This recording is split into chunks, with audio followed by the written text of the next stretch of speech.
구약의 11조에 대해서 그 성격과 유형을 몇 가지로 나눴어요. 그런데 구약의 11조는 왕 그리고 통치자에게 드리는 11조의 성격이 있었다. 그러면서 멜기세덱을 예로 들었지만 멜기세덱 외에도 당시 고대 근동에 있어서는 오늘날 부가가치세처럼 왕에게 통치자에게 드리는 그러한 조세 제도가 형성됐었다 하는 말씀을 드렸고요. 그 다음에 이제 두 번째로는 하나님이 우리에게 10의 10을 주신 것에 대한 감사의 고백으로 10의 1조를 하나님께 드렸다. 이런 개념. 세 번째로는 레위지파를 도움으로써 이 제사를 회복시켜서 시내산에서 내린 율법을 삶 가운데에서 적용해서 치유하는 것이 피제사 문화인데 이걸 진행하기 위한 레위지파 사람들을 세워가기 위한 하나의 제도 시스템이 바로 11조였다. 물론 레위지파뿐만 아니라 이제 가난한 사람, 과부나 고아나 이런 나그네들을 위한 구제 11조가 있었기 때문에 사회복지 시스템, 그래서 이스라엘이라는 거대한 기약 교회 공동체를 만들어가는 데 있어서 11조의 기능이 있었다. 이런 걸 말씀을 드렸죠.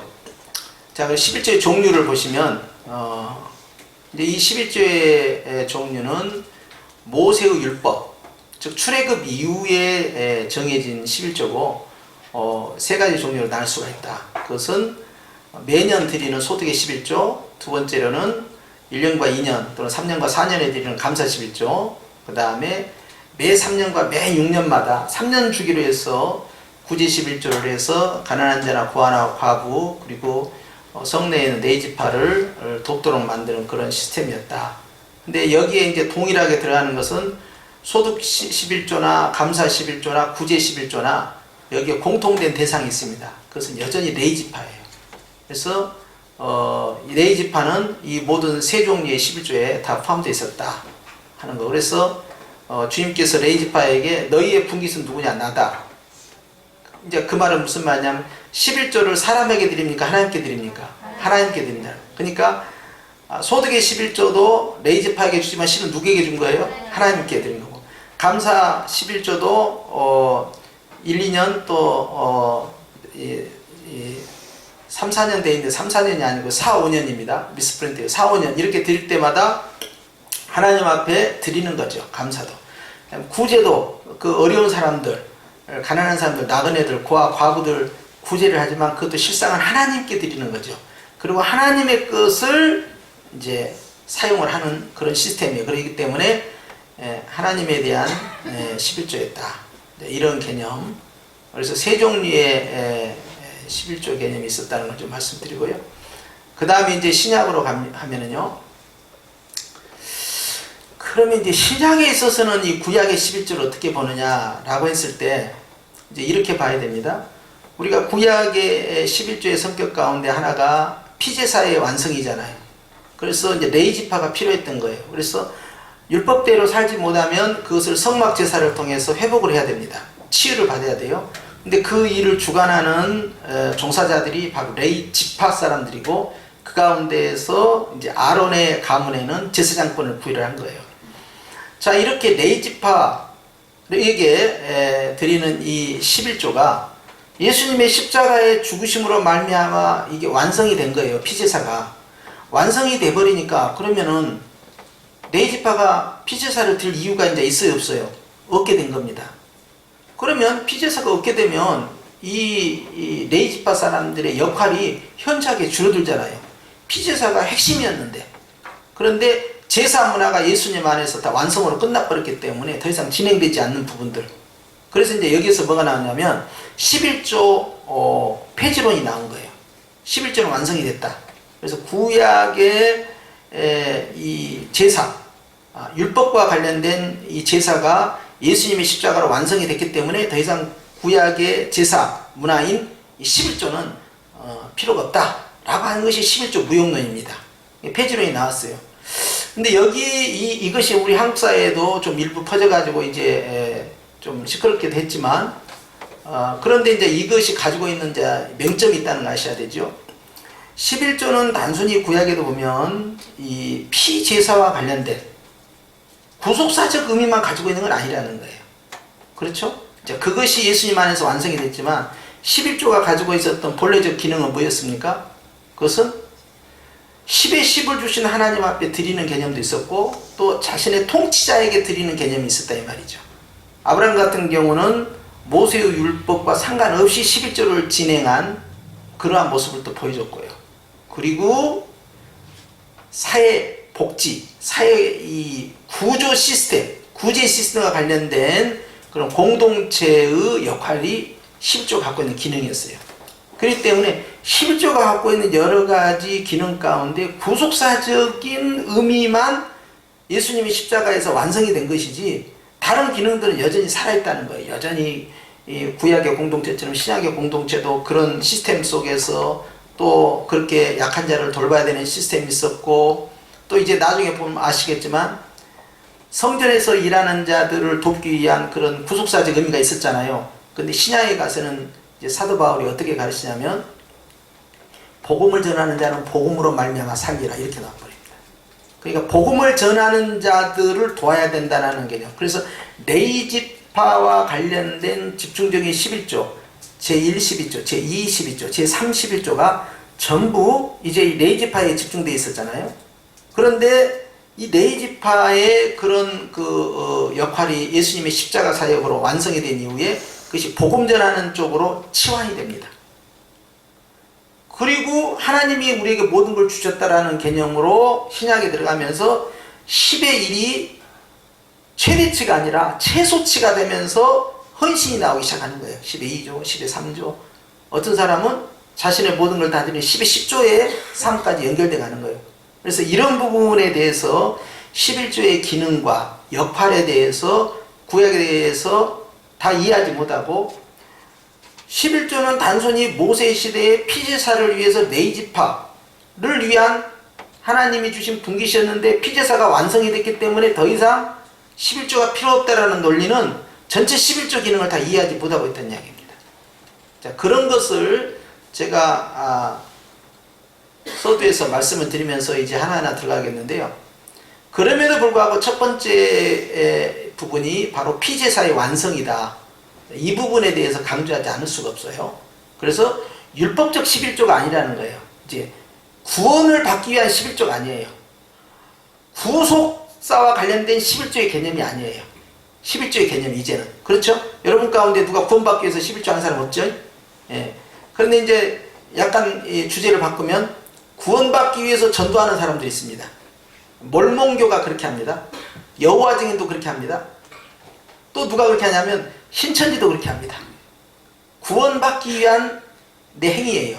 근데 여러분 구원받기 위해서 전도하고 구원받기 위해서 헌금하고 구원받기 위해서 11조 할 이유가 하나도 있어요? 없어요? 다 없어요. 그것은.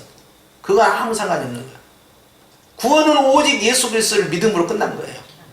그렇기 때문에 11조의 몇 가지 기능 가운데에서 피제사를 완성시키기 위한 그런 업무 종사자인 레이지파에게 집중적으로 11조가 사용됐다는 이 부분이 이제는 다 예수님을 통해서 완성됐기 때문에 11조 전체가 다 없어진 것이 맞다라고 주장하는 것은 이제 틀리게 된 것이죠. 그럼에도 불구하고 피제사의 완성에 대해서 거론하지 않을 수가 없다. 그래서 히브리서 10장 1절이다 하는 거예요. 자, 읽습니다. 시작. 율법은 장차 올 것에 올 좋은 일의 그림자일 뿐이요 참 형상이 아니므로 해마다 늘 드리는 같은 제사로는 나아가는 자들을 언제나 온전하게 할 수 없느니라. 그렇지 아니하면 섬기는 자들이 단번에 정결하게 되어 다시 죄를 깨닫는 일이 없었으리니 어찌 제사 드리는 일을 그치지 아니하였으리요 하는 거예요. 구약의 피제사는 반복적으로 드렸다는 겁니다. 요제 지면 가서 또 피제사 되고 요제 지면 또 피제사 되고 하나님이 정하신 율법을 통해서 율법이 거울입니다. 거울을 딱 보니까 여기에 이거 묻었고 여기에 여기 묻었어. 그 다음날이나 또 여기에 또 이거 묻었어. 그런 것처럼 율법은 죄를 깨닫게 해요. 그래서 죄를 자꾸 드러낸단 말이에요. 아, 내가 죄를 졌구나. 나 죄 아닌 줄 알았는데 아, 이것이 죄네. 깨닫게 하는 거죠. 그러면 죄 문제를 해결하려면 반드시 뭘 해야 돼요? 피 흘림이 없은즉 죄사함이 없다 했기 때문에 반드시 성막에 가서 피제사를 드려야 되는데, 피제사 종사자들이 누구입니까? 그 레위지파 사람들이에요. 아론의 가문 제사장들도 레위지파 사람이고, 레위지파 사람들은 그 일만 전담하고 있는 사람들이에요. 1년 12달 그것만 집중하는 거예요. 그러니까 그 사람들을 케어를 해줘야 돼요. 그래야만이 피제사가 존속이 되는 거예요. 그렇기 때문에 반복적 제사가 진행되니까 반복적으로 계속 했다 이 말이에요. 11조의 중요한 기능 가운데 그 하나예요. 그런데 그 11조가 계속적으로 레위지파에게 공급되고 그들은 그 힘을 얻어서 계속적으로 제사 문화를 만들어 갔는데, 결국 이 피제사는 끊임없이 반복되었다. 근데 12절입니다. 시작. 오직 그리스도는 죄를 위하여 한 영원한 제사를 드리시고 하나님 우편에 앉으사 그랬어요. 어떤 제사를 드렸어요? 이 영원한 제사라 이 말은요, 단번에 드린 제사인데요, 영원한 제사는요 완성이 됐다는 제사예요. 그러니까 반복적 제사가 아니고요, 영원히 이 유효기간이 24시간이 아니에요. 유효기간이 뭐 12시간이 아니에요. 유효기간이 언제냐? 끝까지 가버리는 거예요. 그러니까 제사를 반복해서 들 이유가 있다 없다? 없다라는 이야기를 하는 겁니다. 14절 시작. 그가 거룩하게 된 자들을 한 번의 제사로 영원히 온전하게 하셨느니라. 자, 한 번의 제사로 제사가 완성이 되었다 하는 걸 말씀하고 있어요. 그러니까 다시 피 흘림의 제사가 필요해요? 필요 없어요?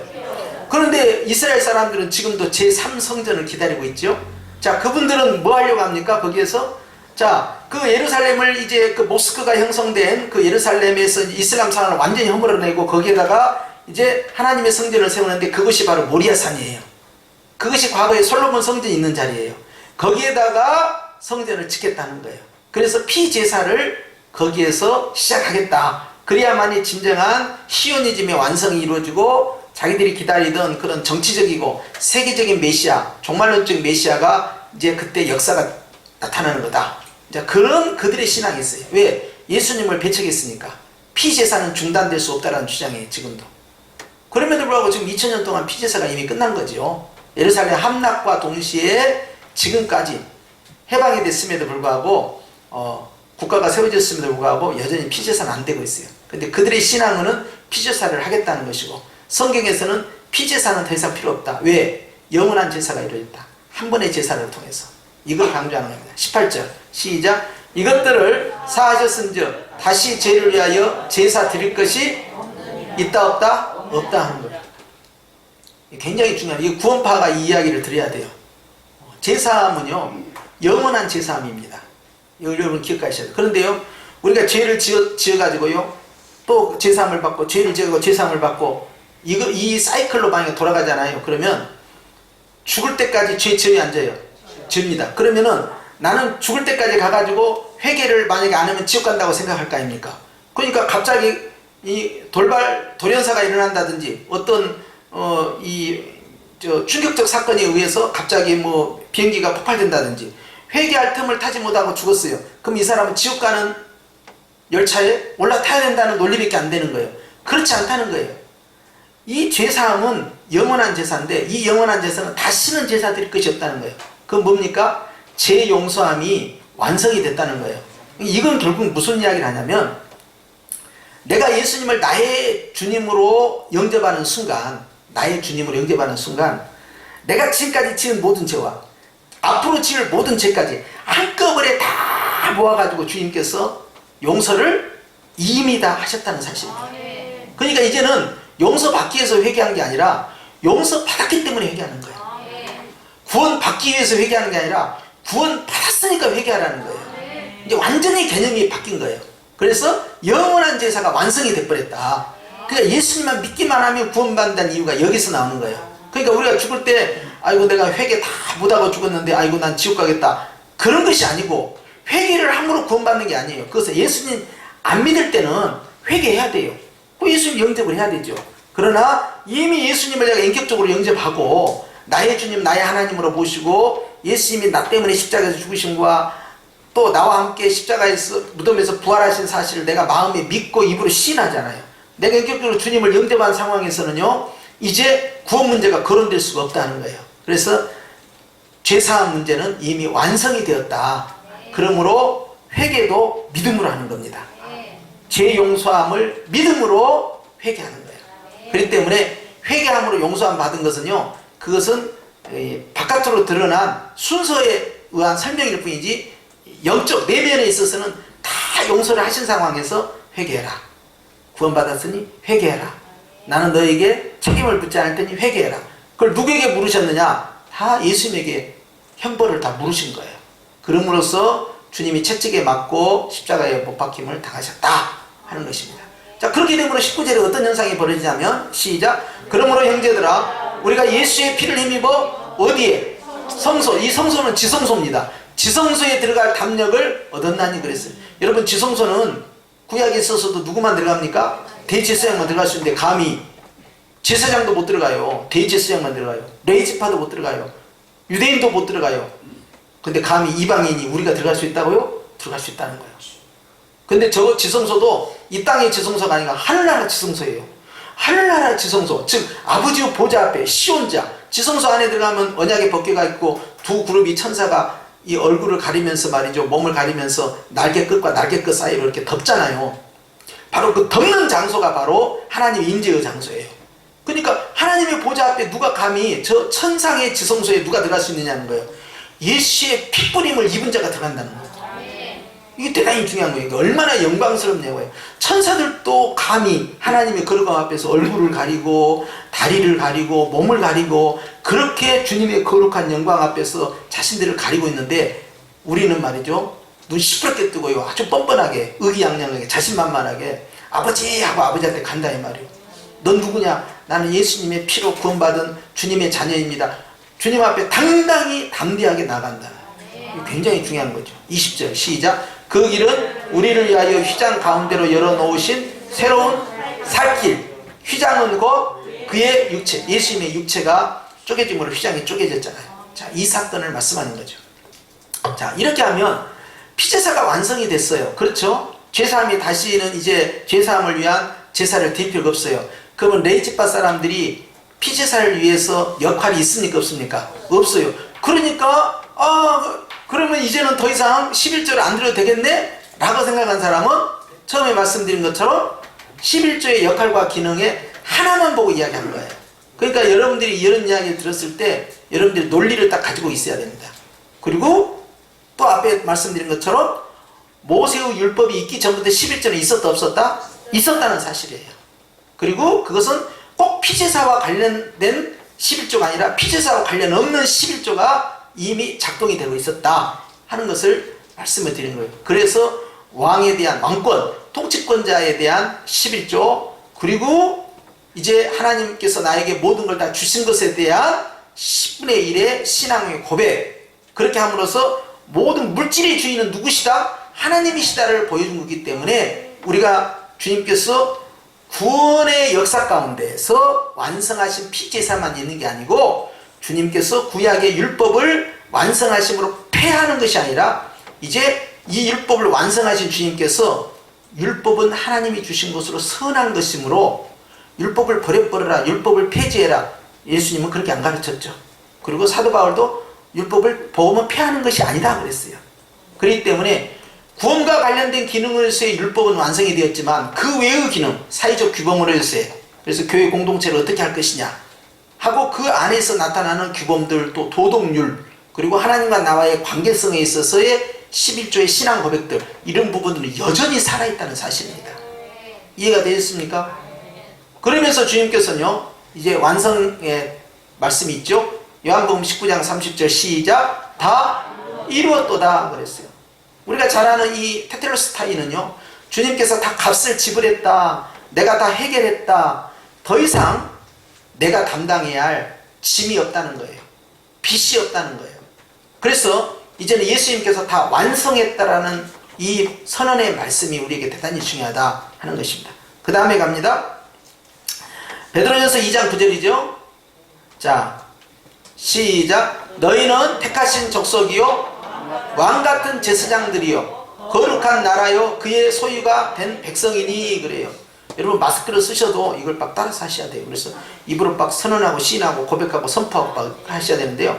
여기에 보면 제가 빨간 글씨로 밑줄 쫙 해놨죠. 그게 뭐예요? 왕 같은 제사장. 자 보세요.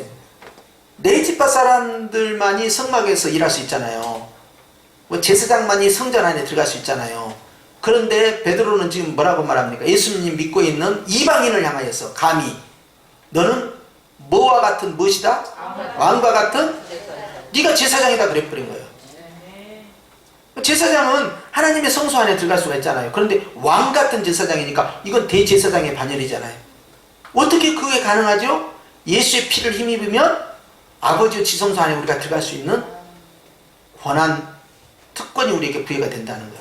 그래서 이제 이 캐톨릭하고 우리가 이제 분쟁이 붙었을 때 캐톨릭에는 신부에게 가서 고해성사를 해야 됩니다. 그래서 아이고 잘못했어요. 이러는 거 죄를 졌습니다. 그러면 주님께서 당신의 죄를 사해 주기를 원합니다. 그리고 이제 당신은 이제 이와 관련돼서 나가서 착한 일을 하시오. 뭐 선한 일을 하시오. 구제를 하시오. 또 성전 마당을 뭐 7번 쓰시오. 아니면 금식을 며칠 하시오. 또 사회봉사를 또 몇 시간 하시오. 얼마든지 이제 뭔가를 이제 줘요. 팁을. 그러면 이제 그 사람은 그걸 가지고 난 이제 사제가 나를 용서해 줬으니까 나는 이제 가서 평안을 받으면서 그 일을 함으로써 이제 그게 보석금입니다. 보석금. 이제 그 값을 다 지불했으니 나는 자유하다 이렇게 받아들이는 거예요. 그런데 이 개혁주의는요 이걸 안 받아들입니다.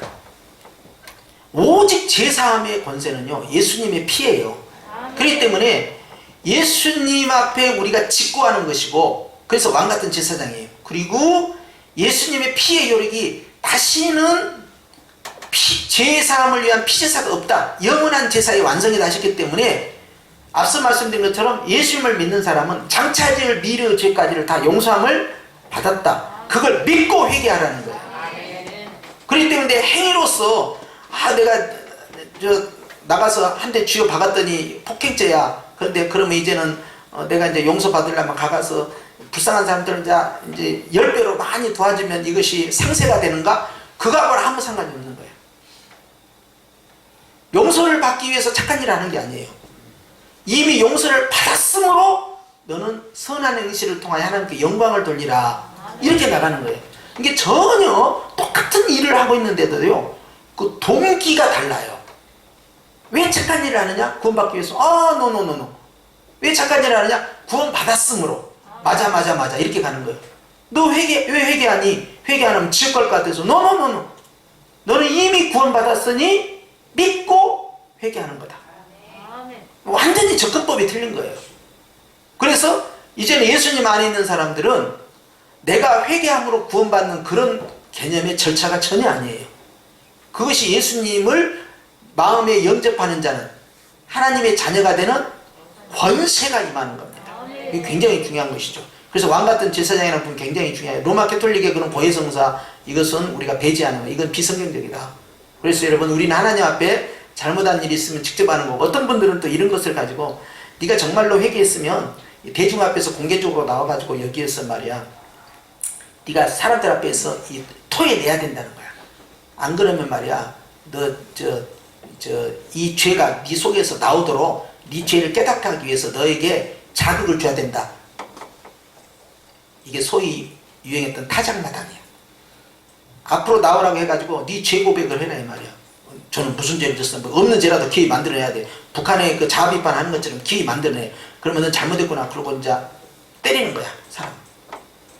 그런데 이런 방식은요 전혀 성경에서 지지받지 못하는 단 한 번도 없어요. 타작마당에서 때릴 것은요 알곡을, 껍데기를 벗기기 위해서 타작마당에서 하는 것이지 사람을 갖다가 두개 패라는 내용이 아닙니다. 그 영해를 그렇게 해서도 안 되는 거예요. 그러니까 알곡은 성도니까 두 개 때려야 된다. 그러면은 이 알곡이 아주 껍데기를 벗겨서 아주 진짜 알곡이 된다. 이런 것은요 전혀 근거 없는 해석이다. 이해가 되시죠? 그리고 사람들 앞에서 고해성사를 해야 된다. 네가 잘못한 것을 네가 실제로 고백을 해줘야 된다. 사람들한테. 그래야 네가 진정한 제사함을 받은 자다라는 그런 이제 그 인침이 있는 것이다. 천만의 말씀이에요. 우리 주님께서는 그렇게 공개적으로 망신을 줘가지고 은밀한 죄를 드러내가지고 사람들 앞에서 고백하게 만들고 그렇게 해가지고 그걸 제사함의 증거로 삼고, 그것은 성경 어디에서 지지받지 못합니다. 여러분, 우리가 가늠한 여인 예수님께서 어떻게 상대했는가 보세요. 가늠한 여인 보고 너 언제 그랬어? 왜 그랬어? 어떤 놈하고 그랬어? 앞으로 너 이거 계속 지속할 거야. 이 여러 가지 질문 가운데서 주님이 말씀하신 건 딱 하나밖에 없어요. 너 가서 다음부터는 하지 마라. 그러고 보낸 거예요. 과거를 묻지 않아요. 과거를.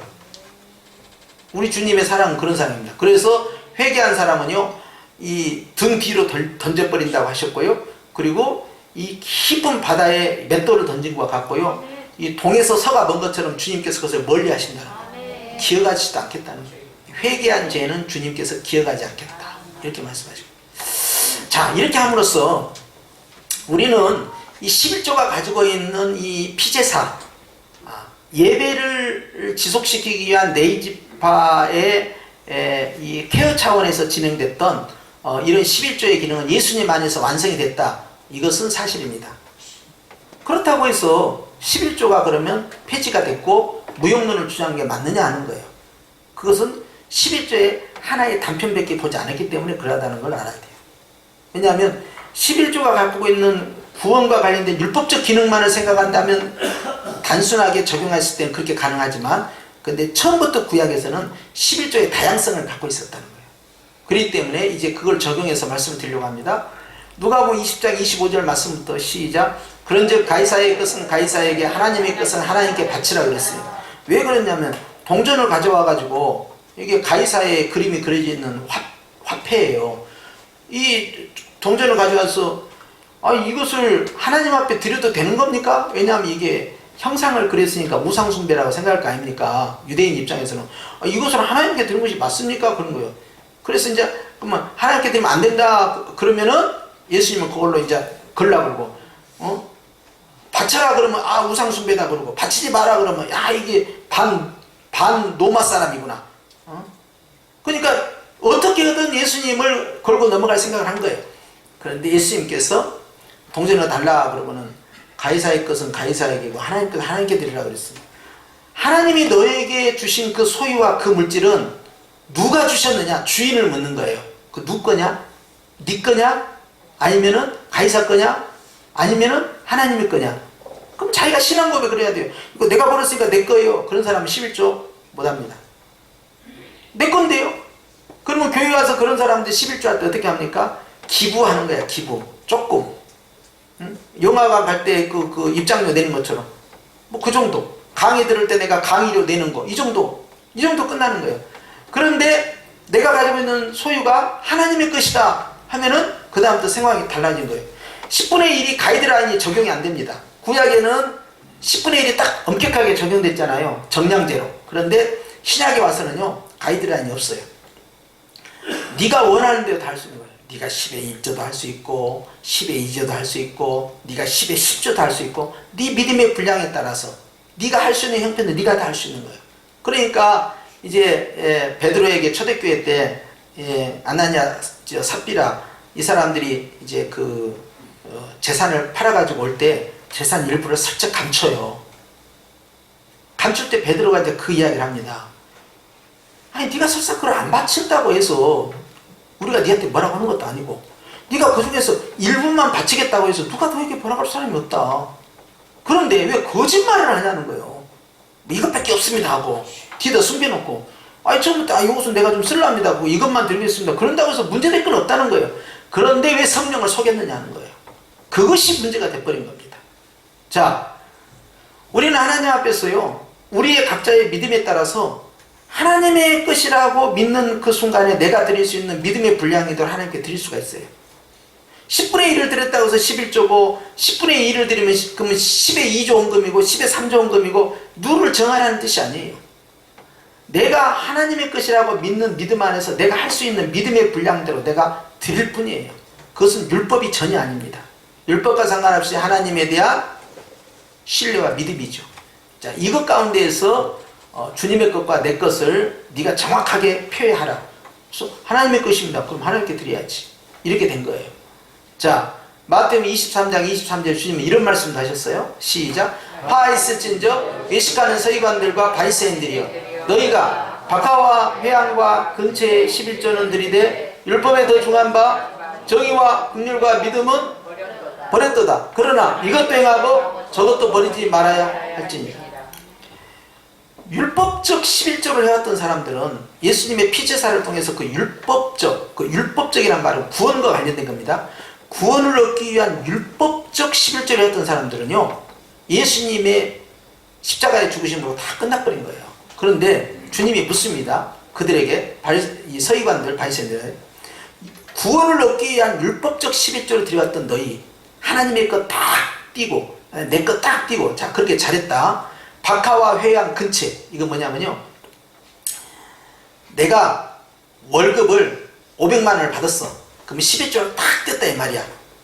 자, 요것은 율법을 하는 사람들은 쉽게 따라서 하지요. 그런데 어느 날 지나가는데 옆에 사는 갑돌이가 나에게 10만 원을 주고 갔어. 그럼 11조가 얼마가 돼야 돼요 이제? 10,000원.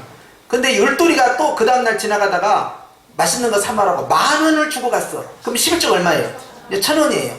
근데 또 이제 병돌이가 지나가다가 어느 날 지나가면서 너 맛있는 이것빵 사 먹어라. 그러고 2,000원을 주고 갔어. 그럼 얼마나 떼야 돼요? 200원. 박하, 회양, 근체는요, 아주 디테일한 11조입니다. 아주 그런 것까지도 철저히 띄는 사람이라는 거야. 철저히 띄는 거야. 왜냐하면 이것이, 이 율법을 지키는 것이 구원과 관련되어 있거든. 그런데 주님이 묻는 거예요. 자, 그렇게 철저히 하는 니들한테 묻겠다. 그런데 그렇게 11조를 정확하게 띠라는 그런 율법보다 더 큰 율법이 있다. 그게 뭐냐? 그것이 정의, 국률, 믿음이야. 그러니까 하나님 앞에서 너의 삶을 어떻게 살아야 되느냐 하는 것은 이런 구체적인 디테일한 11조보다 더 상위법인데, 이런 것에 대해서는 뭐 했니? 묻는 거예요. 주님이 말씀합니다. 너의 삶에 있어서 필요한 것은 이제 하나님 앞에서 그런 11조, 아주 디테일한 부분을, 아주 구원을 얻기 위한 율법적 그 기능을 했던 그 11조만 잘하는 것에서 끝나면 안 된다. 오히려 하나님께서 더 기뻐하시는 다른 영역들, 너의 삶의 모습, 너의 내면의 아름다운 인격적 수양, 이런 부분들까지도 네가 결코 그것을 순종해야 된다 하면서 주님이 지적을 하신 거예요. 이건 뭡니까? 사실 정의나 국률이나 믿음은 숫자상으로 정확하게 정량평가를 할 수가 없어요. 그러잖아요. 돈은 딱 눈에 보이잖아요. 100원 들었으니까 10원 뛰는 거야. 이건 정확해. 근데 정의는 어떻게 할 거예요? 국률은 어떻게 할 거야? 믿음은 어떻게 할 거야? 이게 수치화되어 있지 않잖아요. 이걸 정확히 뛸 수 없어요. 그러나 주님 이것을 더 크게 본 거예요. 하나님께서는 네가 어떤 사람인가, 어떠한 삶을 사는가, 그걸 더 중요하게 여기신다. 그런데 지극히 작은 것보다 지극히 큰 것에 대해서 소홀히 하고 있으면서 어떻게 율법을 다 지켰다고 하고 있느냐, 그렇게 지적을 한 거예요. 그러므로써 주님은 11조 자체를 폐지한 것이 아니라 근본적인 정신이 잘못됐다는 거예요. 모든 것이 다 하나님께로 왔다 하면 너의 삶은 어디서 왔느냐? 하나님께 왔습니다. 그럼 너는 어떠한 자가 되어야 되느냐? 하나님을 기쁘시게 하는 자가 되어야 됩니다. 그럼 왜 그런 삶을 살지 않느냐? 이렇게 부르시는 거예요. 그럼으로써 주님은 이제 율법의 기능에 있어서 구원, 구속사와 관련된 기능은 십자가로 완성이 됐는데 도덕법이 있어요. 윤리법이 있어요. 어떻게 살 것이냐가 있어요. 그것에 대해서 너는 답을 내놔야 된다. 그것은 바로 구약에 나타난 그 율법의 정신과 흐름을 따라가야 된다는 거예요. 그래서 구원을 얻기 위해서 율법을 지키던 사람들에게는 이런 것이 굉장히 충격적이죠.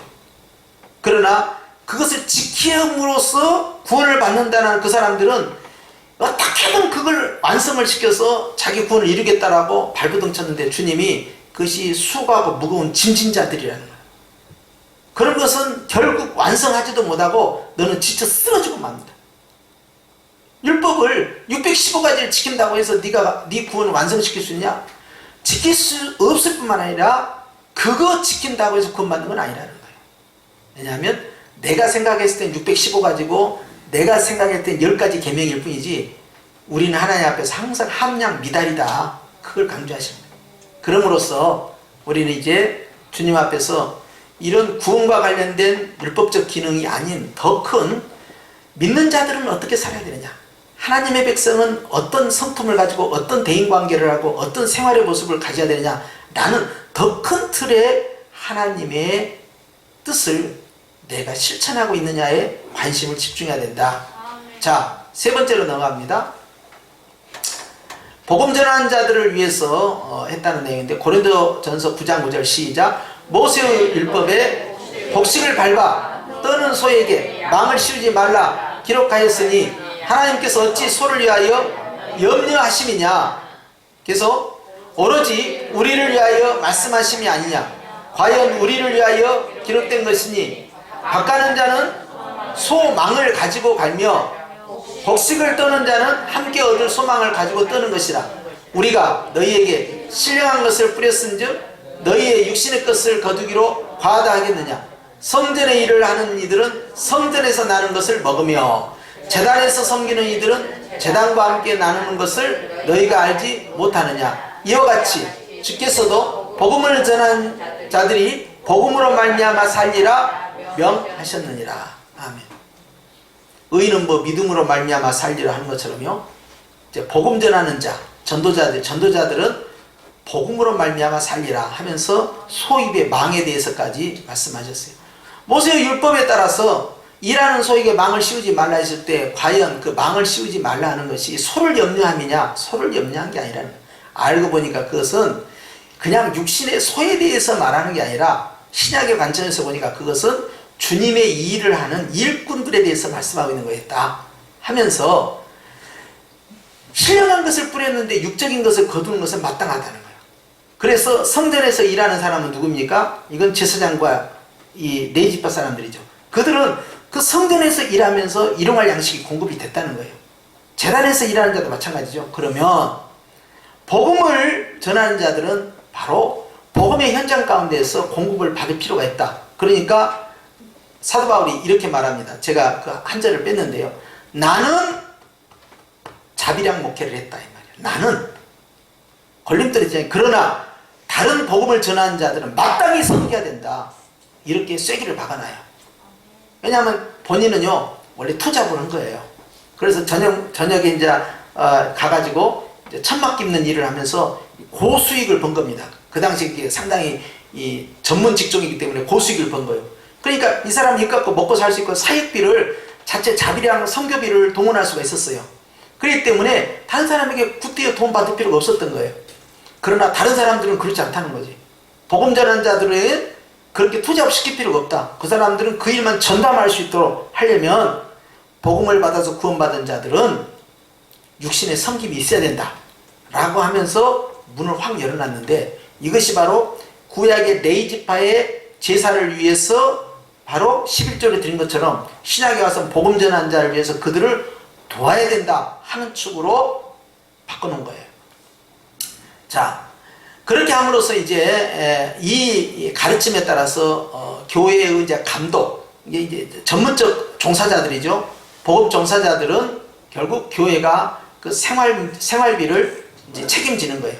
그래서 우리가 교회에서 이제 그 매달 교육자들한테 줄 때 이제 사례비라고 이렇게 표시를 하는 경우가 있는데, 사례비라고 하면 안 됩니다. 생활비라고 해야 돼요. 생활비. 왜냐면 월급이 아니라고 이게. 노동의 대가가 아닙니다. 이건 봉사직이에요. 그렇기 때문에 봉사자에게는 생활비가 나가는 거예요. 근데 이제 그것이 일이 되잖아요. 그러면 월급 또는 사례비, 이렇게 명목이 달라져요. 그래서 이제 우리가 그런 그 문화도, 용어 쓰는 문화도 이제 바꿔야 되겠죠. 자, 그러면서 사도 바울은 복음 전하는 자들에게 이 물질을 공급할 것을 이제 열어놨다. 자, 갈라디아서 6장 6절을 보십시다. 동일한 내용인데 시작. 가르침을 받는 자는 말씀을 가르치는 자와 모든 좋은 것을 함께 해라. 이것도 똑같아요. 레위지파에게 지시한, 그 레위지파를 지시한 것 같아요. 10의 1조, 첫 번째 10의 1조도 레위지파를 위해서, 두 번째 10의 1조, 그건 감사 11조죠. 감사 11조도 결국 레위지파예요. 그 다음에 세 번째 9제 11조, 그것도 고아나 과부나 나그네가 있었지만 핵심이 누구였어요? 그 지역에 있는 레위 사람들을 결탄코 저버리지 말라는 거예요. 그렇게 함으로써 계속 레위지파를 챙기고 있잖아요. 자, 이거예요. 갈라디아 6장 6절 말씀도 말씀을 가르치는 자는 복음 전하는 자들입니다. 이제 지금은 이제 뭐 선교사 따로 있고 뭐 목사 따로 있고 또 전도자 따로 있고 설교자 따로 있고 그런데 그때는 하나예요. 말씀을 가르친다. 이것은 바로 전도자이면서 설교자예요. 그리고 교사예요. 자, 이런 전문 사역자들에 대해서는 모든 좋은 것을 함께 해라. 그것은 바로 레이지파에게 적용했던 그 11조의 원리, 그것을 그대로 여기다 갖다 대입을 시킨 겁니다. 이렇게 함으로써 육신의 문제에 대해서 이 사람들이 더 이상 염려하지 않고 복음에만 전력할 수 있도록 길을 열어라. 그래서 전문 사역자를 원하는 것이다. 근데 선교지에 가서는 저게 어렵잖아요. 이 사도 바울이 복음을 전파할 때는요, 자비랑 선교를 했습니다. 이 사도들이 처음에는 자비랑 선교를 할 수밖에 없잖아요. 아직 크리스찬들이 아니기 때문에. 그래서 바울은 계속해서 천막 깁는 일을 계속했던 것입니다. 그런데 이제 교회가 세워지고 나면요, 이제 헌금에 대해서 가르치되고 그들이 사도 바울의 생활비뿐만 아니라 나중에는 사역비를 놓는데, 사역비는 두 가지 사역비가 나와요. 하나는 뭐냐면 그 당시에는 이제 초대교회 상황에서는 막 건물을 짓는다든지 이런 시스템이 아니었잖아요. 두 가지가 나오는데 하나는 구제입니다. 구제 헌금을 많이 했어요. 이게 우리가 세 번째 11조 구제 11조가 있은 것처럼 구제를 해가지고 이제 어려운 교회를 돕고 어려운 사람들을 돕는데 주로 교회 안에를 돕는 거예요. 교회 밖에가 아니에요. 크리스찬들 교회에 돕는 겁니다. 그런데 하필이면 예루살렘에 엄청난 이제 기근이 생겨버린 거예요. 그 예루살렘 교회가 너무 힘들어진 거예요. 그러니까 이제 이 어머니 교회를 돕자 해가지고 바깥쪽에 있는 헬라파 지역 교회들이 구제비를 끌어모으기 시작합니다. 그래서 그걸 갖다가 예루살렘에 공급을 해요. 근데 그 일을 하면서 이제 구제 11조가 이제 강하게 드러나고요. 그 다음에 이제 두 번째로는 선교 예물이에요. 사도 바울이 이제 빌립보에서도 그 말씀했는데, 이 선교는 사역비입니다.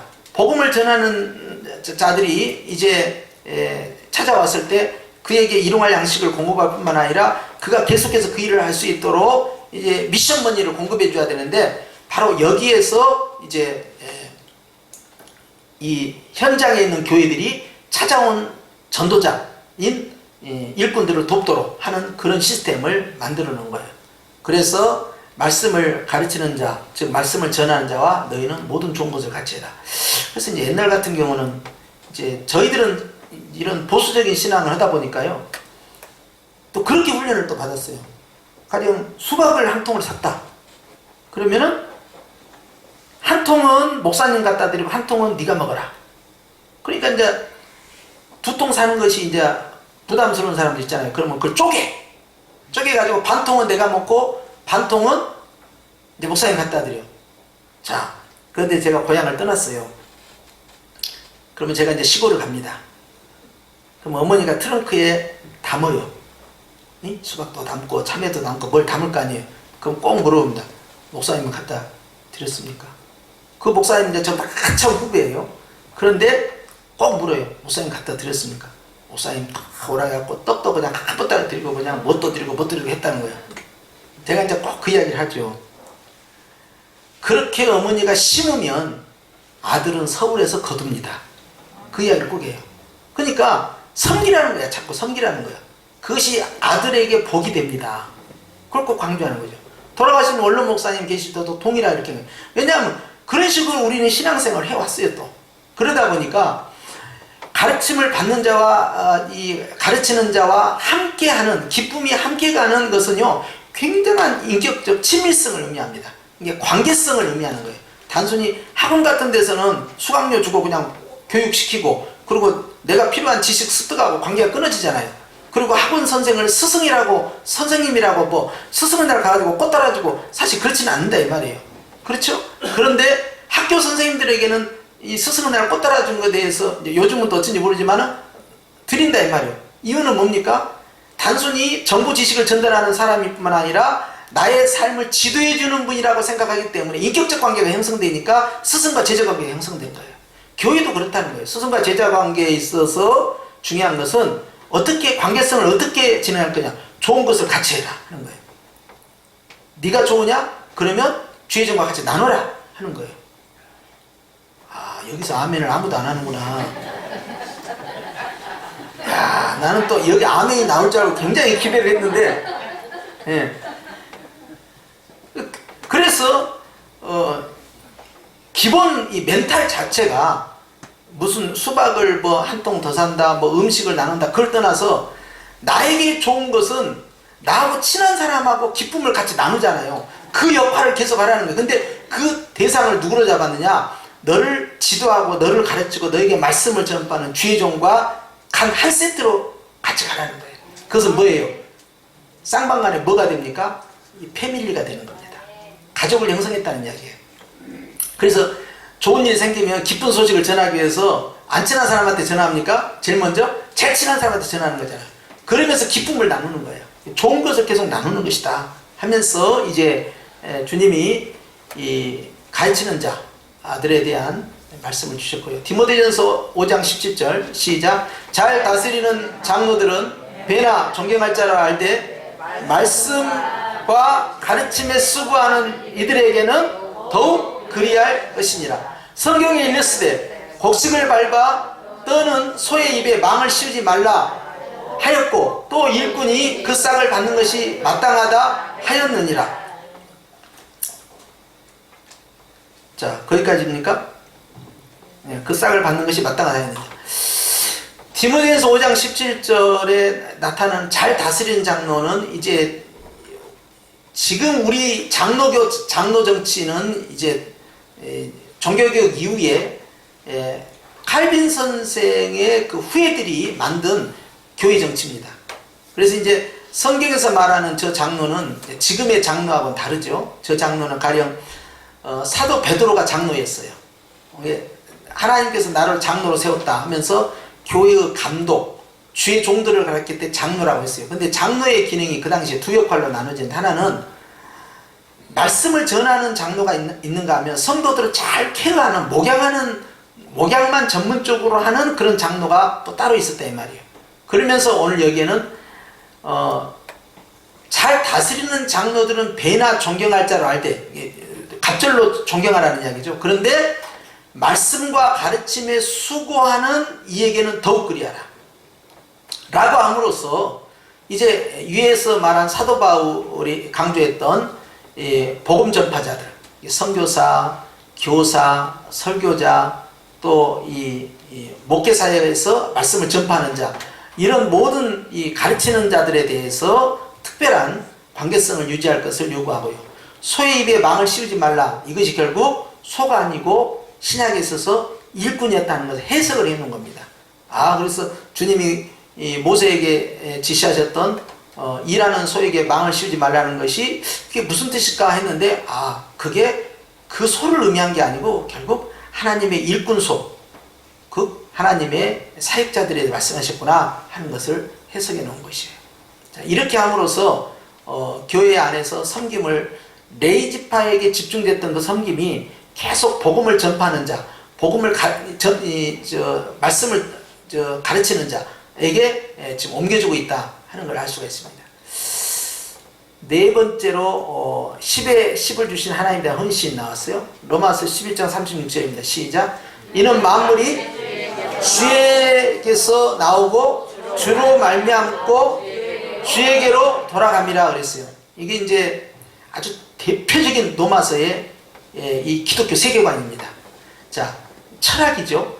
세상은 어떻게 시작이 되고 세상은 어떻게 운행이 되다가 세상은 어떻게 끝나가는가. 인생의 근본적 철학을 보대요. 나는 어디서 왔고 무엇을 위해 살다가 어디로 가는가. 그 직문입니다. 아주 대표적인 기독교 철학, 기독교 세계관인데요. 이것이 주님에게서 나오고 주님으로 말미암고 주님께로 돌아간다. 모든 창조부터 종말까지 주님이 다 시작하셨고 처음과 나중, 알파와 오메가, 그리고 주님이 다 주관하신 것이다. 그리고 나의 존재도 주님으로부터 시작했고 결국 내가 가야 할 것도 주님이다. 그러니까 소천이 맞는 거예요. 돌아가셨다. 맞는 거예요. 돌아가는 겁니다. 주께로 돌아가는 거예요. 그렇죠? 그런데 예수님 믿는 사람들이 그래서 이제 장례식 때는 요즘은 바꿔가지고 천국 환송 예배로 이제 바꿔요. 근데 이번에 어느 목사님이 이제 어머니가 권사님이 들어가셨는데 어머니하고 이제 관계가 굉장히 좋은 효자예요. 그런데 굉장히 슬퍼하더라고요. 어머니가 연세가 아주 많아요. 만에서 돌아가셨는데도 굉장히 슬퍼하시는 거예요. 그래서 그 모습을 보면서 우리에게 정말 소망이 없으면 얼마나 참 인생이 허망하고 허무할까 하는 생각을 해요. 그런데 감사하게도요, 예수님 안에서는 죽음은 없습니다. 예수님 안에서는요, 잠시 떨어져 있을 뿐이에요. 그런데 그 어머니 소천하시는 순간에 눈을 바로 뜨시는데요, 바로 예수님이 품 안에 계시는 것이죠. 자, 그 소망이 있기 때문에 잠시 장소만 바꾼 거예요. 장소만 이동하셨죠. 그리고 이제 그 어머니를 다시 만난다는 소망이 바로 믿음이죠. 그렇기 때문에 천국에 대한 소망을 생각할 때요, 하나님은 산자의 하나님이에요. 그렇기 때문에 아브라함과 이삭과 야곱은 살아있다 죽어있다? 옛날 분들이지만 다 살아있다는 거예요. 바로 그게 중요한 겁니다. 그러니까 우리가 믿음 안에서 죽은 성도들은요, 정말 죽은 것이 아니에요. 진짜 죽은 자들은요, 예수님 안 믿고 죽은 사람이 진짜 죽은 것이고, 현재 예수님을 안 믿고 있는 사람이 죽은 사람들입니다. 근데 예수님을 믿고 있는 사람들은 다 영으로 살아있는 것이고요, 또 영원히 살아요. 지금 살아있어야 끝까지 사는 거예요. 지금 죽어있으면요 끝까지 죽는 겁니다.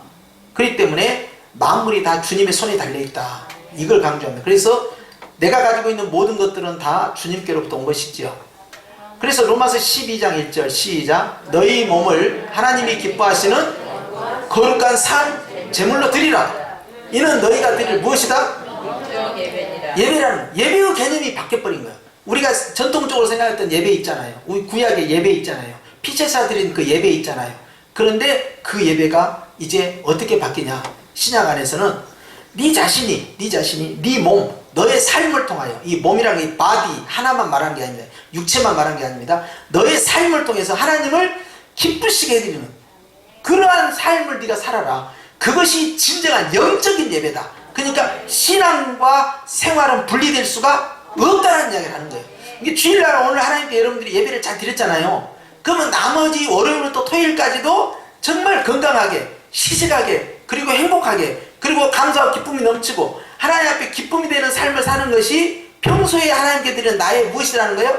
삶을 통해서 드리는 예배라는 거예요. 그게 하나님의 이것을 받으시겠다는 거예요. 이게 주일날만 우리가 드리는 예배에서 제한돼서는 안 되고, 이것은 한 주간의 출발을 알리는 것이에요. 그래서 그런 예배를 계속 드리고 있다가 토요일까지 축적했다가 이 모든 에너지를 주일에다 다 쏟아 붓는 거예요. 이것이 우리가 보고서입니다. 전도 나갔다가 돌아와서 전도 보고 하는 것처럼 말이죠. 주여, 제가 월요일부터 토요일까지 열심히 이렇게 하나님 앞에 예배 드리다가 이제 와서 주 앞에 모여서 우리 공동체가 하나님 앞에 집단적으로 이 시간에 모년 모월 모시에 정한 날 정한 시간 정한 장소 하나님께 예배를 드리나 하고 에너지를 여기다가 다 쏟아 붓는 거예요. 여러분 그거 생각해야 됩니다. 돈을 왜 버냐? 예배 드리려고 돈 버는 거예요. 주일날 드리는 예배도 예배고 하나님을 기쁘게 하는 예배도 예배예요. 우리가 왜 건강해야 되냐? 예배를 위해서 그래요. 우리가 왜 열심히 살아야 돼? 예배를 위해서 그래요. 우리가 왜 범죄치 아니하고 하나님을 기쁘시게 하는 건강한 영적 삶을 유지해야 되느냐? 전부 하나님의 영광을 위해서 그래요. 그렇기 때문에 이제 우리의 몸, 즉 우리의 삶을 통해서 우리 자신이 하나님 앞에 드려지는 삶, 헌신된 삶, 이런 매일매일의 영적 예배를 계속 진행하라는 것이죠. 모든 것이 다 주님 것이에요. 자, 로마서 14장 8절 시작. 우리가 살아도 주를 위하여 살고 죽어도 주를 위하여 죽나니 그러므로 사나 죽으나 우리가 내 것은 하나 없는 거예요. 이제는 10분의 1 떼가지고 주여, 주님이 나에게 10분의 9를 드린 증거로서 저의 신앙의 고백입니다. 10분의 1 드렸잖아요. 사실 구약의 개념이 이 개념이 들어있어요. 그런데 신약은 여기서 끝나는 것이 아니라 여기서 시작하는 거예요. 10의 1에서 시작을 해요. 그래서 어디까지 올라가는가는 각자의 믿음에 따라 올라가는 거예요. 내 모든 인생을 다 드리겠나이다. 그런 사람은 10의 10을 다 던지는 거예요. 그거다. 사도 바울처럼 다.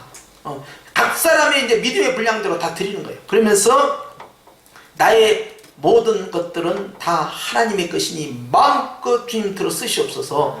자, 이것이 바로 헌신자가 되는 겁니다. 헌신자. 자, 고린도전서 6장 19절 시작. 너희 몸은 너희가 하나님께로부터 받은 바 너희 가운데 계신 성령의 전인 줄을 알지 못하느냐. 너희는 너희 자신의 것이 아니라 값으로 산 것이 되었으니 그런즉 너희 몸으로 하나님께 영광을 돌리라 그랬어요. 따라서 합시다. 자신의 것이 아니라 부인을 해야 돼요. 내가 돈을 10억, 100억, 1000억을 갖고 있어요. 근데 이 돈이 누구냐? 그러면 이 돈은 내 것이 아니고 누구 거라? 하나님의 것입니다. 그러면 그 돈을 하나님 뜻대로 쓰겠어요? 안 쓰겠어요? 하나님 뜻대로 쓰죠. 그 물질을 나쁜데 하나님이 원하지 않는데 엉뚱한 데다 그 돈을 쓸 수가 없는 거잖아요. 하나님 것이. 우리가 교회 재정을 우리가 마음대로 쓸 수 있어요? 없어요? 규모 있게 써야 되고 써야 될 용도에 따라 써야 되는데 나쁜 데다 쓰면 되겠습니까? 아니잖아요.